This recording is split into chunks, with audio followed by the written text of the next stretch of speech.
Hello അസ്സാം വലൈക്കും welcome back. നമ്മളിന്നൊരു അടിപൊളി റെസിപ്പി ആയിട്ടാണ് വന്നിട്ടുള്ള ഒരു വെറൈറ്റി ഡിഷാണ്.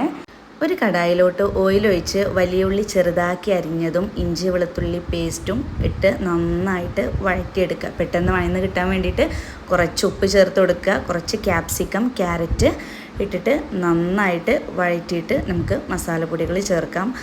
മഞ്ഞൾപ്പൊടി, കുരുമുളക് പൊടി, ഗരം മസാലപ്പൊടി കൂടെ ഇട്ടിട്ട് നന്നായിട്ട് മിക്സ് ചെയ്ത് ചിക്കനൂടെ ആഡ് ചെയ്ത് മാറ്റി വയ്ക്കാം.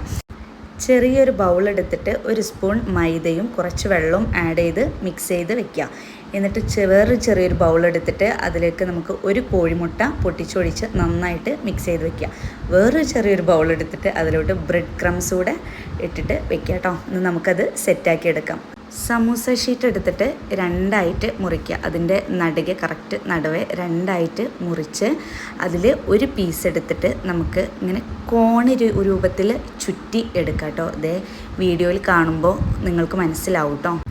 എന്നിട്ട് മൈദയുടെ ഒരു മിക്സ് ഉണ്ടാക്കിയില്ലേ, അത് നമുക്കിങ്ങനെ അവിടെ ഒട്ടിച്ചു കൊടുക്കാം കേട്ടോ. ആ ഒരു ഷേപ്പിൽ നമുക്ക് ഒട്ടിച്ചു കൊടുക്കാം. എന്നിട്ട് അതിൻ്റെ ഉള്ളിലോട്ട് നമ്മുടെ ഉണ്ടാക്കി വെച്ച ചിക്കൻ്റെ ഫില്ലിംഗ് ഉണ്ടല്ലോ, അത് നന്നായിട്ട് ഫില്ല് ചെയ്ത് കൊടുക്കാം. എന്നിട്ട് അതിന് മേൾഭാഗം ഒന്ന് ഇങ്ങനെ അമർത്തി പ്രസ് ചെയ്ത് കൊടുക്കണം കേട്ടോ.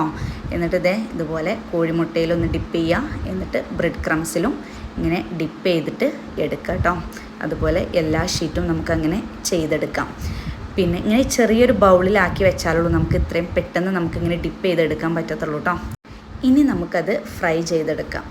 വളരെ എളുപ്പത്തിൽ തയ്യാറാക്കാൻ പറ്റുന്ന ഒരു ഡിഷാണ്, പക്ഷേ നല്ല വെറൈറ്റിയാണ്. അപ്പോൾ നിങ്ങളെല്ലാവരും ഇത് ട്രൈ ചെയ്ത് നോക്കിയിട്ട് ഫീഡ്ബാക്ക് അറിയിക്കുക. എല്ലാവർക്കും ഈ വീഡിയോ ഇഷ്ടമായി എന്ന് വിചാരിക്കുന്നു. ലൈക്ക് ചെയ്യുക, ഷെയർ ചെയ്യുക, കമൻറ്റ് ചെയ്യുക, സബ്സ്ക്രൈബ് ചെയ്യുക. നെക്സ്റ്റ് വീഡിയോയിൽ കാണാം. അസ്സലാമു അലൈക്കും.